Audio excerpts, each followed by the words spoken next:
Alors donc je suis Guillaume Poulain, je suis professeur d'histoire-géographie et d'AGGSP au lycée Memona Interman à Fidji. Nous sommes ici dans le cadre d'une COP sur le changement climatique avec des élèves qui viennent de 3 établissements différents, le lycée Memona Interman à Fidji, le lycée Lecomte de Lille et le lycée Le Vavasseur. L'objectif de cette journée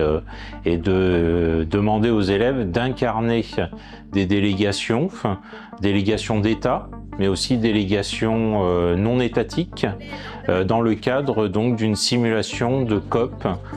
sur le changement climatique. Moi, je suis la délégation du Sénégal et pendant cette COP, on va essayer de voir avec les autres pays, parce que du coup, le Sénégal, c'est un pays en développement et essayer de parler notamment de la dette climatique, c'est-à-dire que les pays développés polluent beaucoup comparé aux pays en développement et c'est les pays en développement qui subissent le plus. Donc, parler des conséquences que notre pays subit par rapport au réchauffement climatique. Alors moi, c'est la Chine. Je suis très content du choix qui m'est proposé parce que c'est un pays assez puissant et avec des ambitions tout à fait intéressantes. Et donc les négociations vont, je pense, très bien se dérouler. Et puis ce sera vraiment très intéressant de voir comment on peut gérer les ambitions d'un pays en pleine émergence et avec des ambitions très grande et très importante. D'un point de vue pédagogique, cette simulation de COP Climat, les élèves peuvent ainsi se rendre compte, en incarnant des délégations qui vont aller négocier, ils vont se rendre compte rapidement que négocier et trouver un accord, un consensus est compliqué et que c'est pour ça que les choses ont du mal à avancer ou avancent lentement. Pour eux, c'est forcément intéressant de faire ce genre d'exercice pour toucher du doigt d'abord ce qu'on appelle le multilatéralisme et pour aussi toucher du doigt les difficultés de ce multilatéralisme. On entend souvent que les États sont inactifs sur le changement climatique, que ça va pas assez vite parce qu'il y a une urgence et il y a véritablement une urgence sur la question du climat.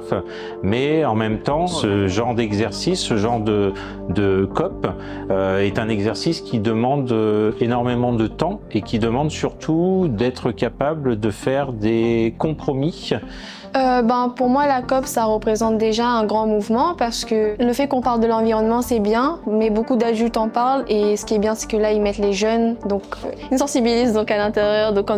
carrément nous mettons en immersion, en nous faisant prendre part à cet environnement-là, donc en nous faisant peut-être comprendre l'impact qu'on a sur l'environnement et ce qu'on peut faire pour pouvoir mieux agir plus tard et mieux avancer sur notre futur à nous au final. C'est pas si facile que ça. Réussir à se mettre d'accord entre des États, même sur quelque chose d'aussi fondamental que la question de l'avenir de l'humanité et l'avenir de la planète, n'est pas si facile parce qu'à l'intérieur de ces